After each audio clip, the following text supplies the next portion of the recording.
المشاهدون الأكارم، أسعد الله أوقاتكم أينما كنتم بكل خير. نشرة الأخبار نقدمها لكم من تلفزيون دولة إريتريا، نسهلها كالعادة بأهم وأبرز العناوين.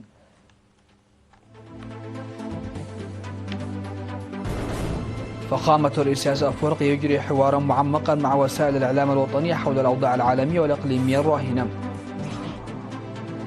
كلية ميناء في الهندسة والتكنولوجيا تخرج 383 طالبا بالبكالوريوس والدبلوم. حملة الطلاب الصيفية في الإقليم الأوسط تنجح في تنفيذ برامج الحفاظ على المياه والتربة. أردوغان وبوتين يبحثان العلاقات الثنائية وأوكرانيا وسوريا. دول مجموعة ال20 تتفق على تعزيز التعددية.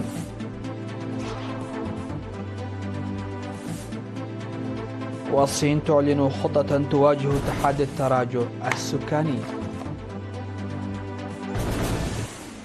أهلا بكم إلى تفاصيل النشرة.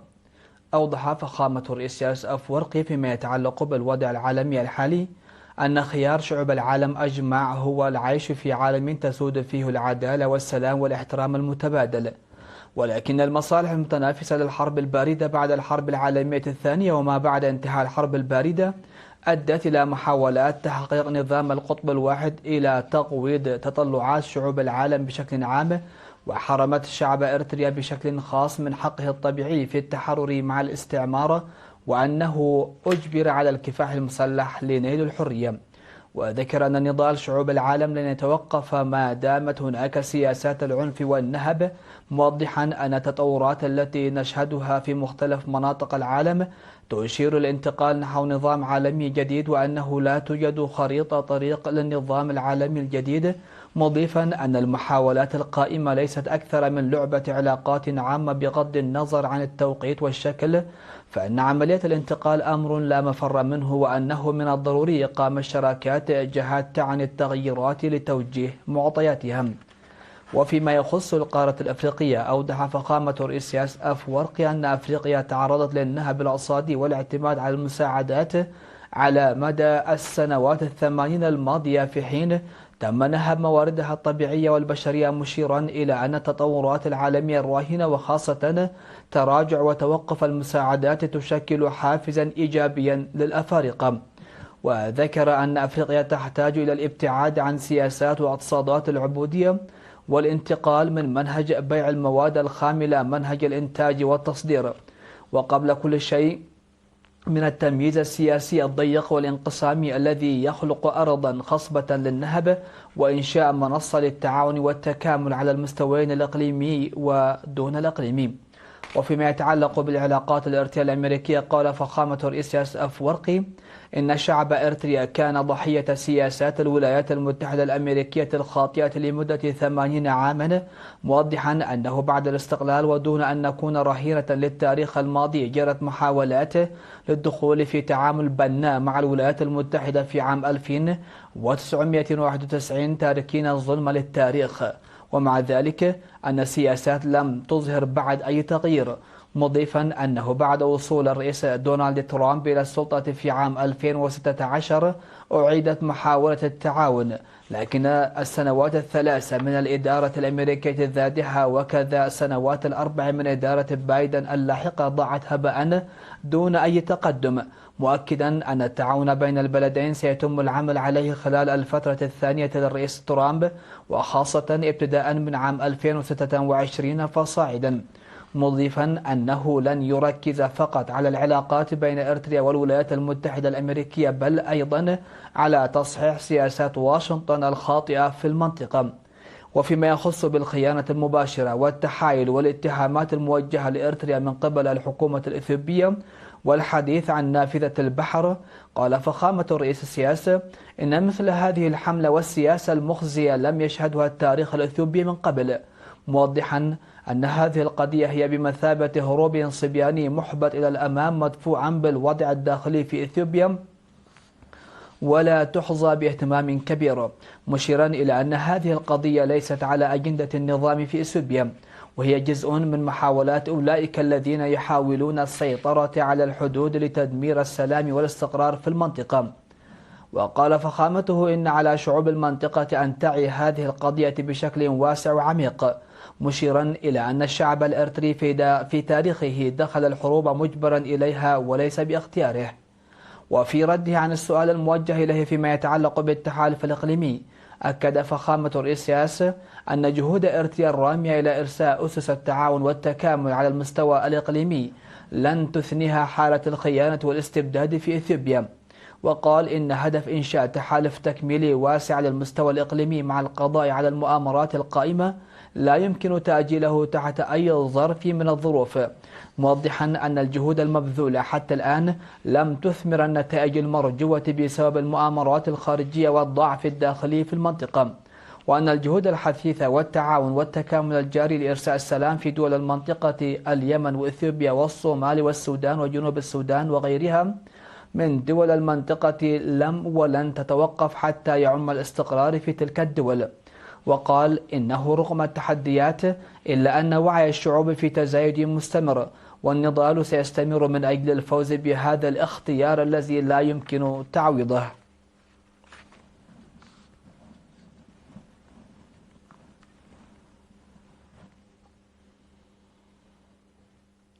خرجت كلية ماينفعل للهندسة والتكنولوجيا يوم أمس في حفل تخرجها 18 خرجت 383 طالبا وطالبة، منهم 44% طالبات بالبكالوريوس والدبلوم في 17 تخصصا. خريجو البكالوريوس هم 13 في الهندسة الزراعية، 26 في الهندسة الكيميائية، و30 في الهندسة المدنية، و39 في علوم وهندسة الحاسوب، و27 في الهندسة الكهربائية والإلكترونية، و16 في الهندسة البحرية، و27 في الهندسة الميكانيكية، و28 في هندسة التعدين. أما طلاب الدبلوم فهم 23 في تكنولوجيا المحركات، و28 في تكنولوجيا تطبيقات الحاسوب، و18 في تكنولوجيا الحاسوب وأنظمة الشبكات، و13 في تكنولوجيا فن العمارة، و23 في التكنولوجيا الكهربائية، و24 في تكنولوجيا الإلكترونيات، و26 في تكنولوجيا التعدين، و11 في المساحة والتصميم، و11 في تكنولوجيا التبريد. وصرح عميد الكلية الدكتور أرأي زرعي بأن كلية الهندسة والتكنولوجيا التي بدأت نشاطها عام 2004 تقدم حاليا 8 برامج للحصول على شهادات جامعية بدرجة البكالوريوس، و9 برامج للحصول على الدبلوم. وقال إنها تقدم مساهمة كبيرة في تخريج كفاءات مؤهلة تأهيلا عاليا ستساهم في تنمية الاقتصاد الوطني. وأضاف أن 44 من الأساتذة في الكلية أجانب، و35 مواطنين، مضيفا أن 18 أستاذا إريتريا يتابعون حاليا دراستهم للحصول على درجات الماجستير والدكتوراه في روسيا والصين والهند والمجر واليابان.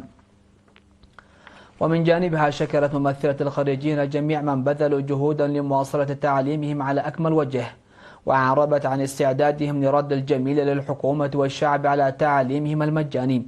وأكد ضيف الشرف وزير البناء السيد أبرهة أسفها على أهمية وآنية التخصصات الهندسية والتكنولوجيا التي اكتسبها الخريجون، حاثا إياهم على بذل المزيد من الجهد والتركيز للوصول إلى أعلى المستويات، لأن النجاح الذي حققوه يعد خطوة نحو المساواة والتنافسية. وشهد حفل التخرج تكريم 6 خريجين متفوقين في دراستهم بميداليات. وقد خرجت كلية ماينفعل للهندسة والتكنولوجيا حتى الآن 7671 طالبا وطالبة بدرجات البكالوريوس والدبلوم.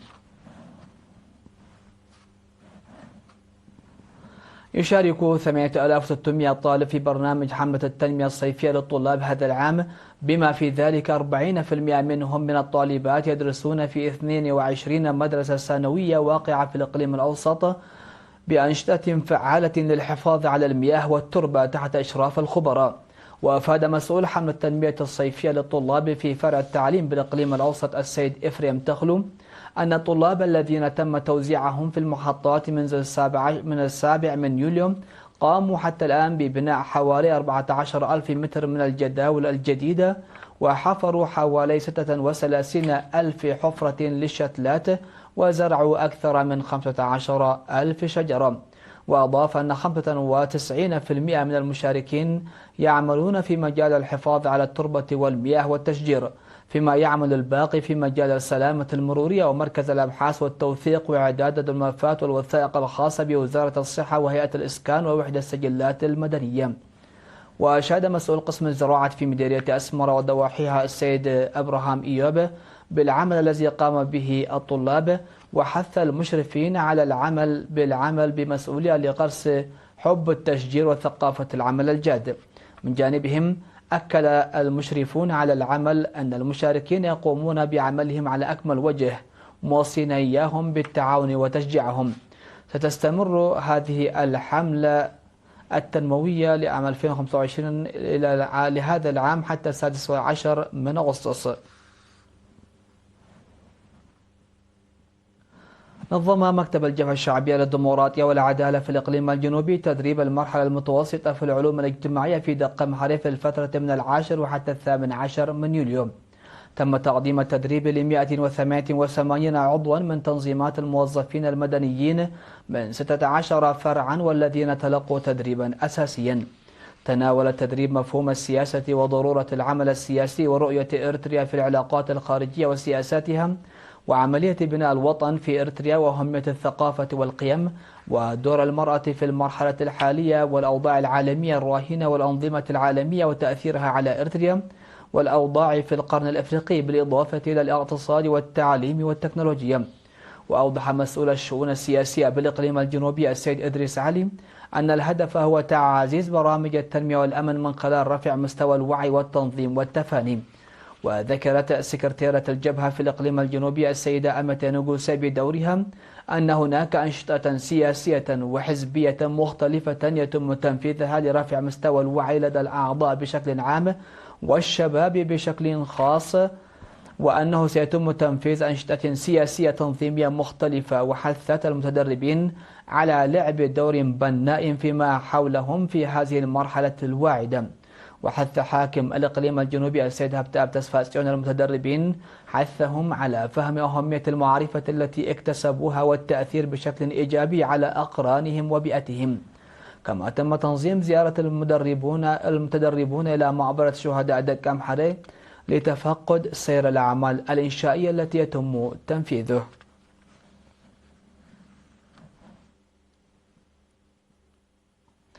أقيم في مدينة قرلوج سيمينارا نظمته شرطة إقليم الكاشبركة بهدف تعزيز التعاون بين الشعب والشرطة للحد من حدوث الجرائم والمخالفات والحوادث المرورية.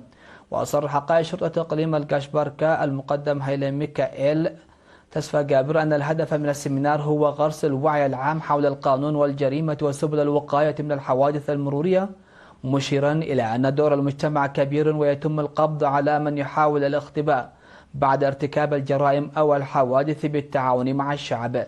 وذكر مدير مديرية قرلوج السيد سيزر ميكائيل بدوره أنه مع حجم المديرية وعدد السكان فإن وجود الشرطة المجتمعية مهم للغاية، مضيفا أن على السكان ضمان السلام والاستقرار في أحيائهم والمساهمة في الحد من الجريمة والحوادث وتبعياتها.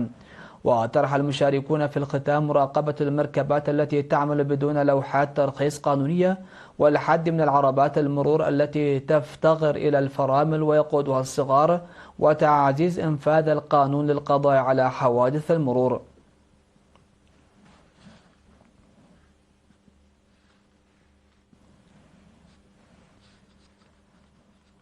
مشاهدينا فاصل قصير من ثم نعود لنوافيكم بالأنباء على الصعيد العالمي، فتفضلوا بالبقاء معنا.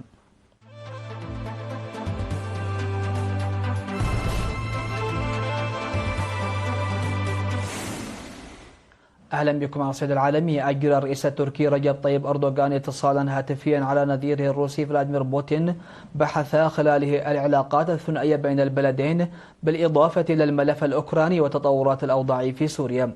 وجاء في بيان صادر عن مكتب الرئاسة التركية تناول الاتصال العلاقات الثنائية بين تركيا وروسيا إلى جانب قضايا إقليمية ودولية. وأشار البيان إلى أن الرئيس التركي أعرب خلال الاتصال عن سعي أنقرة إلى ترسيخ الاستقرار في سوريا. وأفاد الكرملين بأنه خلال الاتصال الهاتفي بين الزعيمين جرى تبادل شامل لوجهات النظر حول التطورات الجارية في الشرق الأوسط بما في ذلك التصعيد الحاصل في سوريا. وذكر الكرملين أنه في سياق مناقشة الملف الأوكراني عبر الرئيس بوتين عن شكره للرئيس أردوغان على استعداد تركيا لمواصلة دورها في تيسير عقد مفاوضات مباشرة بين روسيا وأوكرانيا في إسطنبول. اتفقت دول مجموعة العشرين على تعزيز التعاون متعدد الأطراف لمعالجة المخاطر القائمة والناشئة التي تهدد الاقتصاد العالمي في ختام اجتماع وزراء المالية ومحافظي البنوك المركزية لمجموعة العشرين الذي استمر لمدة يومين، وذلك في بيان مشترك وقع في ديربان جنوب أفريقيا. وناقش مسؤولو مجموعة العشرين التحديات العالمية مثل النزاعات والتوترات الجيوسياسية والتجارية والاضطرابات التي تشهدها سلاسل التوريد العالمية وارتفاع مستويات الديون والظواهر المناخية القاسية المتكررة والكوارث الطبيعية وفق البيان. وأكد المسؤولون التزامهم بالتعاون الاقتصادي العالمي حتى في ظل المفاوضات المعقدة بحسب البيان. وفي السياق ذاته قال وزير مالية جنوب أفريقيا إينوك غودن غوانا واصفا المناقشات التي أدت إلى توصل الوزراء إلى اتفاق وتوقيع البيان، قال لقد كان الأمر صعبا في ظل هذه البيئة.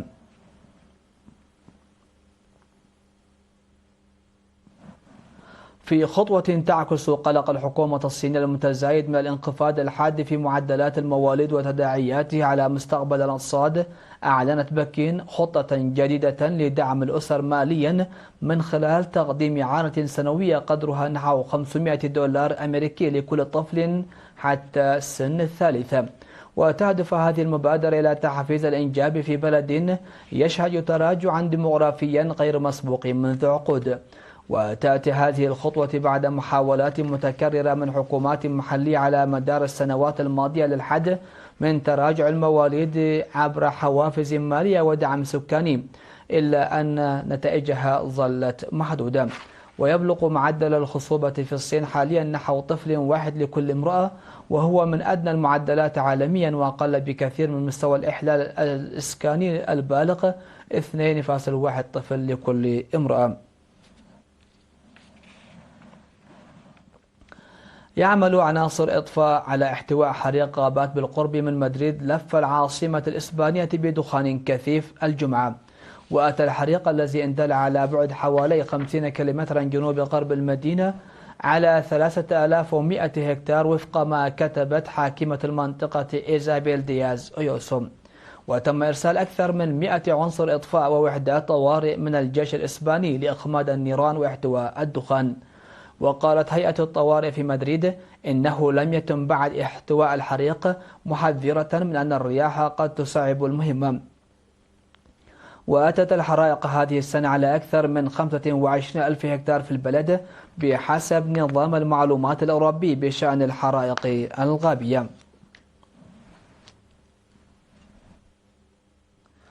ختاما لنشرة هذا المساء إليكم أبرز ما جاء فيها.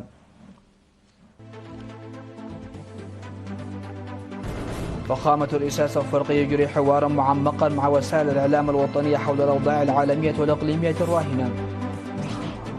كلية ماينافع للهندسة والتكنولوجيا تخرج 383 طالبا بالبكالوريوس والدبلوم. حملة الطلاب الصيفية في الإقليم الأوسط تنجح في تنفيذ برامج الحفاظ على المياه والتربة. أردوغان وبوتين يبحثان العلاقات الثنائية وأوكرانيا وسوريا.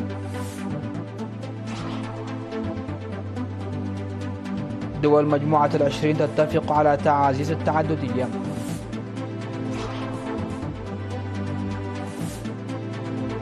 والصين تعلن خطة تواجه تحدي التراجع السكاني.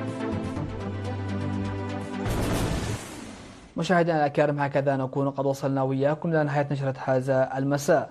كنت معكم في قاسم أحمد.